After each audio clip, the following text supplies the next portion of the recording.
I'm Richard Bishop. I'm a consultant and advisor to the automated truck companies who are developing the technology, sensor players, et cetera.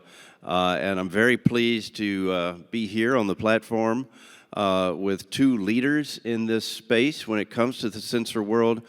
Gunnar Juergens, who is head of product line for LiDAR with Continental, and Andrew Nelson, VP of trucking platforms for AEye. So we'll move into a variety of questions and aspects about this the sensor side of automated trucking. I'll start by saying, you know, the economy's been in some is in a lot of uncertainty right now. Seems like every month is vastly different than the prior month, no matter what industry you're in, and that's true for automated trucks. I'd say it's in a period of transition. Individual companies, some are doing great, they're super solid, others are having some struggles. A lot of them have a question mark over their heads, but time will tell. Overall, I see the industry moving quite strongly forward. But let's get some perspective from our panelists in terms of where do you see the automated trucking space at this time, and how do you see things developing this year? Gunnar? Thank you, Richard. As you said, things are moving over time, so I wouldn't say it is so different from one year to the other. It's more of it's a long sequence of technological progress events. And yes, I see a big progress, particularly in the trucking sector, because it has become a common perception that probably trucking would be the first industry to really adopt autonomous driving in a larger scale. And so all the organizations developing technologies, being hardware, software, system providers, I think they're all progressing really fast, even if it's not visible so much. The work is continuing, and I think even with regards to going live, the startup production dates are not moving. They will be quite soon. Okay. Yeah. Andrew, your thoughts on that? Yeah, I echo a lot of the same things Gunnar said here. What we are clearly moving towards is an evaluation, development, and completion phase of the sensing suite of the sensors of what's needed to see and make the appropriate decisions for 80,000 pounds. I'm VP of trucking platforms, but I've covered a lot over the last 2 decades of cameras and LiDAR, and I fully believe that at meaningful quantities, the first deployable use case will be an L4 truck driving itself in certain environments with the appropriate design domain in the coming years. And let's, you know, the people here at Manifest come from all sorts of backgrounds, and not everyone is deeply into the sensor space. So, Gunnar, maybe you could speak to the role LiDAR plays in autonomous trucking. Yes, thank you, Richard. At Continental, we've been involved in developing and producing sensors for the ADAS world and autonomy world for decades in the meantime. And I see that LiDAR is just the next big thing on our roadmap. So we've done radar, we've done camera, we've done ultrasonics, and LiDAR is the next big thing. Why is this the case? Just imagine you're driving an autonomous truck, or you are outside and you see an autonomous truck driving. This big vehicle, this load, steered by the power of all the technology, the immediate thing that comes to your mind is it safe? Yeah. Is this safe? Does this do what it's supposed to do? And the answer to it is yes, it is safe if you have the most advanced sensors on board. And so while we apply radar, camera, ultrasonics, all of this, we are all convinced that LiDAR is the next big thing to make autonomous driving safe. Yeah, and Andrew, what would you add to that?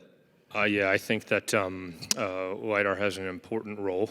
And if we're speaking of why it's needed in safety, the answer is unequivocally yes. Now, driving down the cost curve, driving down and getting the volume up and utilizing the appropriate partner, Tier 1 is trusted in the marketplace to manufacture robustly and reliably. Set aside the safety of it, the ability to see your environment. The exact same day or night regardless of sun angle, regardless of going into or out of a tunnel, regardless of how tired you are.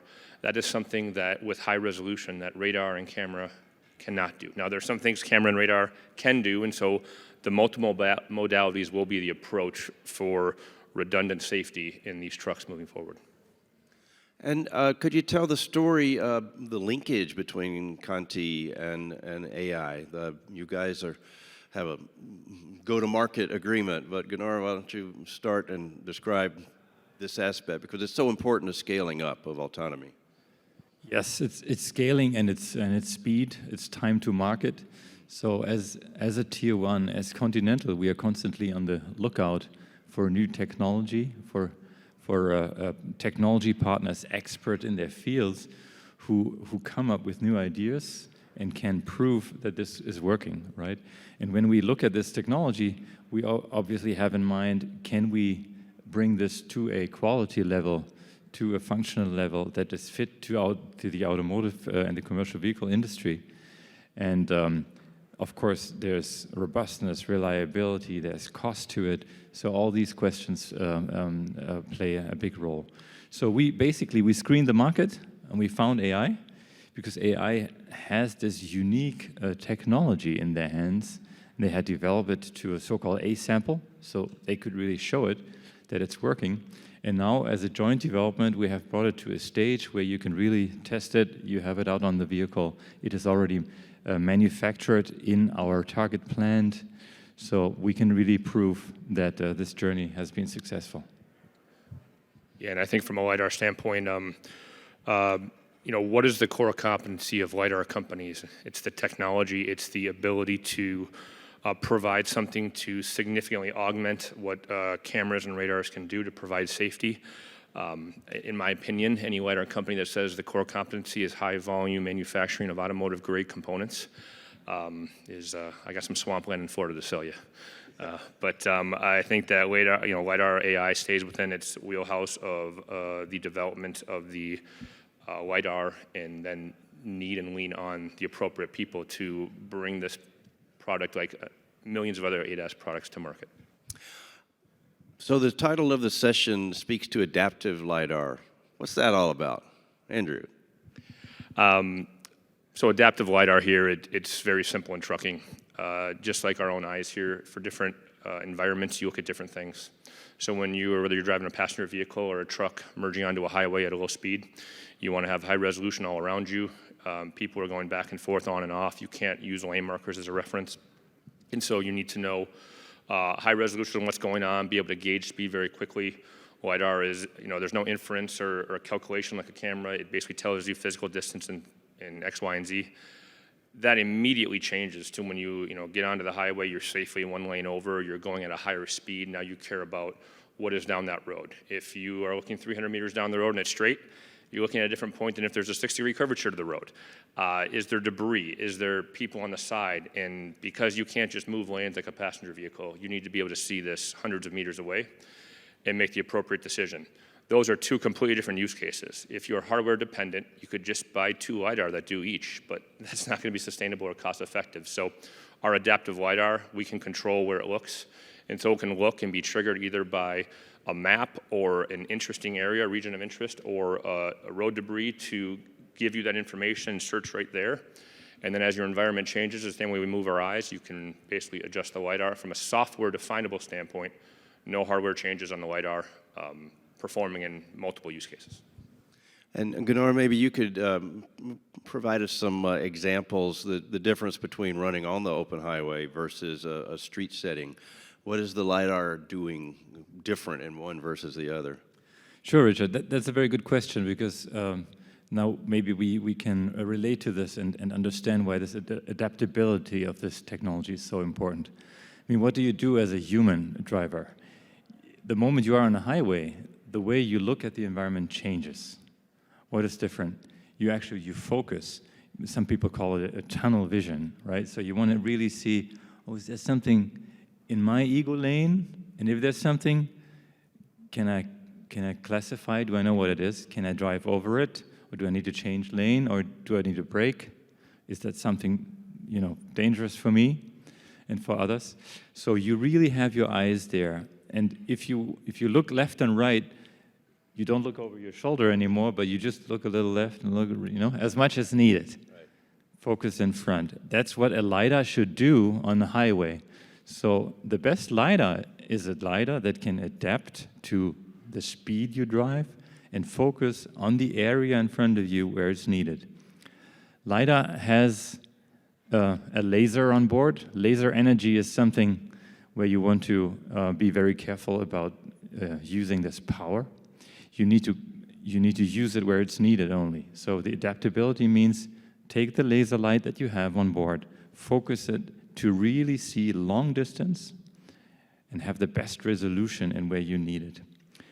Now, when you slow down, you leave a highway or you maneuver your truck, your view changes. So you as a driver, I don't know if you drive a truck, you suddenly move your head, right? You want to see left and right. Maybe you want to look behind you.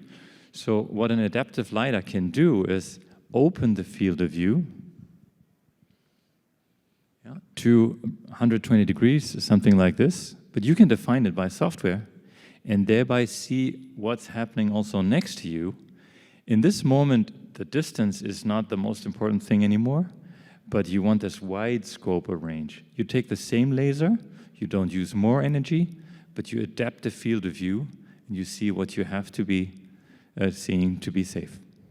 Yeah, I think it's so important as the truck automation world evolves.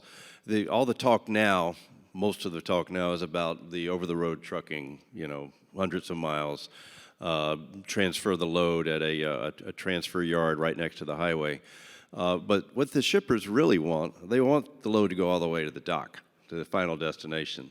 And some of the companies have spoken about this. I'm sure it's going to be a competitive discriminator. Whoever can start doing that first is going to be in a very good place.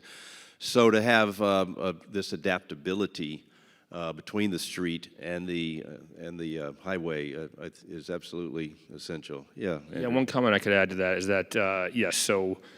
Right now, because the companies that, in my opinion, are doing well are the ones that are very focused domains, are drawing a very tight box around what they want to achieve and succeed on, and then they can expand from there. So in some ways here, we feel like as people expand their design domains and as they go into more environments, they will see that, hey, look, I either need to change the LiDAR, the mounting position, the location of the camera, the radar, the LiDAR, or they'll actually, as they grow their domain, value this adaptability even more. And we're not here to, there's a lot of companies going about it and have overlapping tests of what they're going to start out with in terms of hub to hub or dock to dock or all that. We are open and working with customers whatever they want to do because the LiDAR can provide that. And the more they expand their design, the more they expand the amount of roads, interstate, urban, suburban environment, the more flexible we can showcase our technology. So we're excited for that movement here in the coming years. Okay. If you don't follow this space closely, the main thing you probably heard about LiDAR over the last few years is that it cost $80,000, which was true in a very, very narrow sense a long time ago. So let's understand the state of LiDAR now for your approach. The ideal is you'll be selling large volumes to the OEMs. They have their cost requirements, their performance requirements. Where are we along that pathway? Gunnar, could you take that one? Yes, sure, Richard. That's a valid question. I answer with an analogy, coming from the radar world. Just 20 years ago, 1998, where we introduced the first radar on an automotive vehicle. It was a Daimler S-Class. The cost of a single unit, now we can say it, was about $2,000 a piece. Yeah, that's huge for any automobile, even as S-Class. So if this panel had been in 98, you would have told me, this piece is so expensive, how can you ever scale it? Yeah. We did this because we knew it would scale over time. And you all know that radar is in nearly every vehicle right now, and the cost is probably far below $100, right? Mm-hmm. So we see the same thing happening in LiDAR, and the same is with the reliability. LiDAR comes from outside of the mobility space. And the way it is built today, when you see it, even on some vehicles when you see it, they probably have a lot of mechanical parts in it. Maybe there's a lot of manual process in manufacturing it. So probably they're not the best yet for the reliability aspects. But we engage because we think we can repeat the radar story. We want to make it solid state or nearly solid state.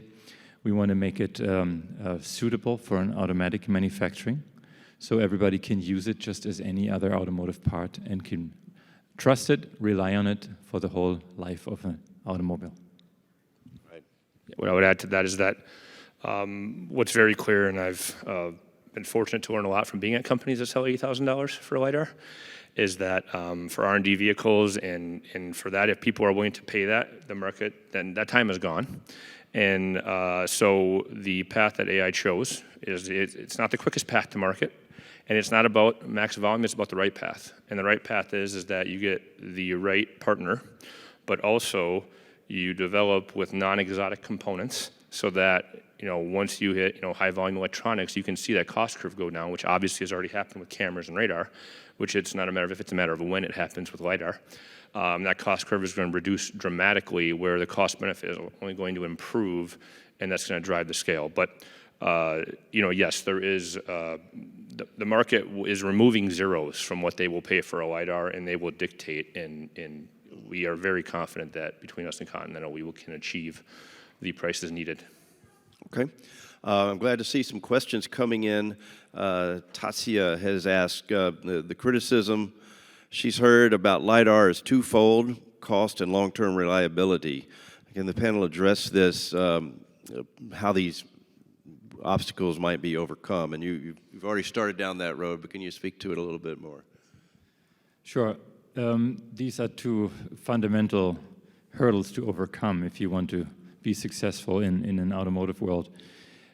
So yes, cost will come down with the availability of mature components and the scale of manufacturing. So referring again to the radar story, we thought not so long back that radar is this big moving thing, that we see on ships and whatever. Now it's a small black box and there's no moving part in that anymore. This is the LiDAR story that we want to start, and we will be there just a few years from now, so not needing the same number of years as we did with radar. Has the reliability question been handled, for the most part?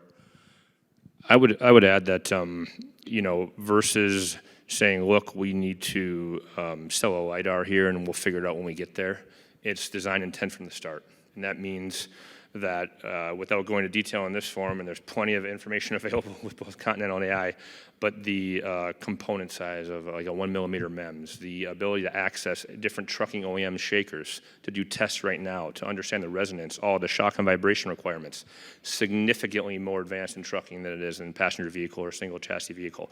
All of these things are being addressed, tested, and developed now, not, well, let's build a plane that goes down the runway and we'll figure out shock vibration when we need to. This is not happening at every LiDAR company. This is very difficult, and we have a path, and we're excited for that, and that will manifest itself in the coming years. So yes, the long-term reliability, it needs to be 40,000 hours or more for trucking.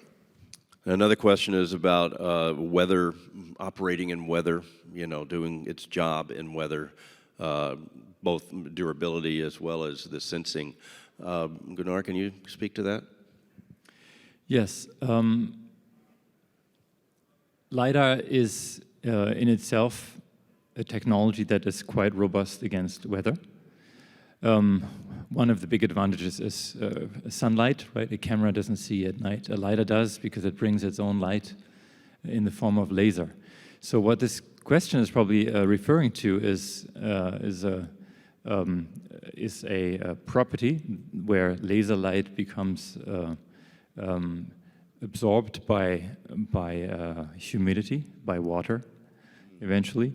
So it can be that a LiDAR is degrading in its performance, for example, in heavy rain. But there are methods to overcome this effect. And maybe Andrew can also add to this. We do this with multiple returns. So we send out light, and if you think of water as a moving part when it's raining, yeah, because it's not at the same spot all the time, if you use laser light and you don't only wait for one return but several returns, you actually have information from the beam that's coming back from a raindrop, but then in the same direction you have multiple more returns coming after that when the raindrop has already passed. And then you can still measure the same accuracy, the same range. Andrew. And I want to just add to that here and try to be as exact as possible. So I want to set the expectation. LiDAR is an optical device, and it will never be a radar in weather conditions. It will be the best optical device you have in a vehicle for weather. But I want to be very clear, radar, and that's why radar is going to absolutely be needed, is the way that radar and its performance in weather will trump any optical sensor. With that said, currently doing tests in terms of a reduced visibility range for fog, a 30 MOR, a 200 MOR, which is a meteorological optical range. Our LiDAR can consistently see further than human eye, but not as good as radar. And so we feel confident with what Gunnar said in the multiple returns that we can perform better than current optical sensors in the vehicle, as well as better than the human eye. We're going to need radar, though. We will not be able to, in a complete fog or a whiteout conditions here. There is improved performance, but again, radar is still going to be necessary for crazy weather conditions. Yeah, okay. There's a question here about how to deal with DOT compliance, government compliance for autonomous trucks, which is a very broad space. But if we narrow that to LiDAR, there's some implementations. This is earlier, several years ago. The LiDARs were in awkward mounting positions and things of that sort, all the sensors. But where do we stand now? Is there any connection to compliance for trucks with the sensors? Yeah, I'll take that one. I believe that the autonomous platform providers are handling that and are, from a legislative effort, from a public policy, are very focused on that. Our job is to get the LiDAR within a sensor suite, or basically get it as a primary function. But I think that either the OEMs or the platform providers, mobility providers, whether that be autonomous trucking or robotaxi or even an ADAS, they are well aware of those requirements and managing those, because not just the LiDAR, but maybe you have cameras on the side view mirror, or how much can you protrude off, or the weighting and all that stuff. So we are happy to get involved with that, but I believe, from my understanding, a lot of these platforms are already addressing questions like that, and we don't see it as potentially our challenge. Right. Or maybe I can give a different angle to it and try to simplify the answer. My expectation is that autonomous driving in any way has to go through this process of homologation, and big part of this is building the trust that this actually works and it is safe. So I come back to my original statement. If you want to be safe in an autonomous world, you need LiDAR. So I wouldn't be surprised if the DOT says tomorrow, I would give the permission to drive, but only if you have a LiDAR on board. Yeah, interesting. Wouldn't that be amazing if, like Europe, we actually drove legislation of autonomy in vehicles? Right. I mean, that would be, we're all for it here, but yes, we have, as you said, the DOTs, we would love an overhaul of the legislative effort, but also there's a lot of states that are very bullish on autonomy and working with a lot of these companies, and there will be plenty of areas for autonomy to roll out and prove that trust before proliferating the rest of the country. Yeah, that's the way I see it. I think the whole industry sees it that way. It's possible to deploy now and start to scale up. What about when we talk in terms of supply chain and the outlook for, there's some point in the future where there's very high volumes of trucks coming to the market capable of autonomy. What's the outlook for that? Are we just at the very early stages, or are we sort of kind of in the middle of that process? Andrew, you want to take that? Yeah, and I'll in regards to the buildup of the ability to handle that supply chain, I'll let Gunnar speak to lines being built in Ingolstadt, Germany, and where all this is happening currently. But In regards to the good news is that in trucking, a lot of times we aren't there yet, but I think soon here with the autonomy and the proving of this autonomy stack and the ability to drive in certain environments, level 4, there will be a lag in terms of the truck orders and the implementations. And so, whether that's 9 months, whether that's 15, 18 months, I believe in the next 2 years, we will see orders for 2025 and beyond that are meaningful size deployments, where then we will be thanking ourselves even more as the year goes on that we have a trusted, tried and true tier 1 that can bring our product to market and deliver on that and give timelines that the OEMs and end users can believe, not just state beautiful timelines of a LiDAR company because they need to sell technology. I mean, Continental is going to own this from start to finish. Anything to add, Gunnar? Yeah, I fully support. There will be meaningful volumes, and actually, for us, the great news is that it is really in sight that the trucking industry is picking up, and the volumes coming from there will be even earlier than in the typical high-volume automotive space. So for us, we have a clear target to be ready for autonomous trucking, and believe the volumes there are just right and they come at the right time, and then we want to scale further. Using the adaptability, keeping the same product shape even, scaling from trucking into the rest of automotive. What about the the smaller trucks, the medium-duty trucks that are out there? A lot of folks in the exhibit hall they're about last mile. Is there a particular play that can be made, or anything standing in the way of street-level delivery with the adaptive LiDAR approach? No. We are showing Continental's production intent sample at our booth. We have one. It's not a mock-up, and then the design changes every sample as we learn things. That is the final version, but it's modular. We can open it up and show you, and because it's a modular architecture, if somebody comes back and says, I want a different form factor, we can just assemble the parts in a different manner. So the size is the base project, but if passenger vehicle wants a different form factor for an aesthetic, there is no limitations to taking the same components and moving them wider, taller, adjusting the size. It's simply the housing of the unit. And so, however, with the same form factor, yes, because of the adaptability, whether you're a Class 6 truck for UPS or FedEx, whether you're a medium-duty or a light-duty pickup truck, whether you're a sedan, the mounting position, the angle, whether you're having to see through a median as of glass or being out in the open, handling the environments, the same LiDAR from Continental can perform for this. We do not have a divesting of product lines or use this for this or this for this. That's part of the adaptability. So as we look at 2023, when we think about what we'll be talking about this time next year, what are the signs of progress in autonomous trucking generally from your perspective, because you want to serve that scaling up process? I would say flashy announcements from LiDAR companies. So everybody development agreements now. There's a lot of work still to be done. There's a lot of work still to be done, and I think the approach that Continental and AEye are taking is that we'll let the technology speak.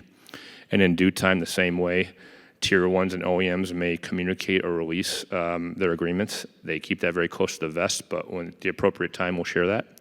But for us here, it's keeping our head down and having severe focus. And almost, we are very fortunate at AEye that, per our earnings reports and our investor presentations you can find on our website, we are very well capitalized and are able to, have the funding needed for the coming years. And that's a place where you're going to need to be in order to be able to continue to develop a world-leading product and bring it to market. So, yes, you'll see there's trucks or vehicles on open roads. You'll see a lot of that stuff here.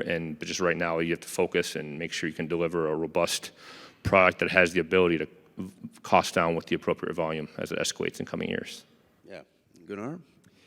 Yes, I have a very clear expectation for this year, 2023, because we're so close to the actual deployment dates of many of the manufacturers and OEMs. It is in the end of 24, 25, where we see the first vehicles on the road, and as to our planning, as to our expectations, and as to the dialogues we have in the current selection processes, many of the major decisions on deciding for LiDAR, deciding for the right LiDAR, will be taken this year. So actually this year, it might sound quiet, but actually this year is the year for all the decision making that will affect the vehicles that come to the street in 25. So it's a big year for us. That's a great point. Give us a couple of examples. What type of decisions? Oh, it's the primary sourcing decisions. So you have to know the technology that you want to have on your truck in 25 in this year, because the application time, the way of making it all work together, takes at least 2-3 years. So actually this is the year of decision making where selection processes have to come to a final decision, where the first prototypes will be seen on the road, and where the contracts are also formed to define the business model based on the technology chosen for 25. Yeah, and I think for the developers out there, it's a kind of a very intense time now and next year to move towards that driverless place. Some have done it already. On the surface street side, Walmart's running freight driverlessly. That's a different type of environment, but for over the road, where really I think the volumes are going to be happening, this is the time where folks are saying they're very close to moving to driverless. 2024 gets spoken of. The economy being what it is, we'll see. But and the panel I moderated just earlier today on long-haul trucking, the sense was that things might be delayed a bit, but you know, a year and a half, couple of years. It's not like any cataclysm is happening now. But let's go into kind of a wrap up. We've got a couple of minutes left, and Gunnar, how would you like to encapsulate the main message here, the main focus you have in this space? I mean, Richard, you just referred to potential delays, and I feel people are a little disappointed, maybe because they thought the world of autonomy is coming so fast, right? But coming out of the development environment myself, I think we should just realize that this is something with a very high complexity, and it's not a delay because people are, I don't know, not believing it's possible anymore or whatever. It's actually solid engineering work happening all the time, and we should be, and I am, super excited because it's eventually really only 2-3 years away where we see those vehicles on the road. And again, when we see them, look out what they have in their roof, in their grill. If you want these machines to be safe, look out for the LiDAR. So I'm very happy to be in this space, very much looking forward to have this technology in our hands. And I'm very convinced that LiDAR has a great future as a sensor to make autonomy safe. Yeah, well said. Andrew, what are your thoughts? Yeah, I would say that there's, as with any emerging technology, there's a lot of things happening where, you know, sometimes you are not, there's no point in communicating as opposed to getting the work done. One example of that would be, you know, in 3-4 years ago, even 2017 through 2019, every OEM, platform provider, everybody wanted to know about LiDAR. They wanted to learn about LiDAR. They wanted to know about what it is, be able to speak knowledgeably to their constituents or to their board and all of that. That then quickly moved to, no matter how amazing this technology is, who's going to manufacture it, who is the head to cut off if stuff goes wrong, who's going to own the liability, and how are you going to scale this at cost? Those are the conversations. The testing and evaluation of the technology, you know, because it's you know, B2B in terms of the OEMs and the fleets, and there's not, say, a consumer, everyone is all in on LiDAR in the appropriate use cases on a truck. And now it's a matter of, okay, what's your path and what does the next couple of years hold? And so if you know, don't have a robust way to drive the cost down, as well as reliability of a frame-mounted electronic, you are not going to succeed in trucking. And we feel we have that path. And so we're very excited for this year ahead and for what's to come in the coming 2-3 years. Yeah, it seems to me from listening to you guys, if you're in the sensor world, things are moving at a very quick pace, you know, even compared to the radar example. So it's just, you know, the blogosphere might act disappointed, but you know, when you're deep into this, things are moving pretty solidly. So with that, let's thank our panelists, and appreciate your questions, and we'll close the panel. Thank you very much. Thank you. Thank you. Thank you.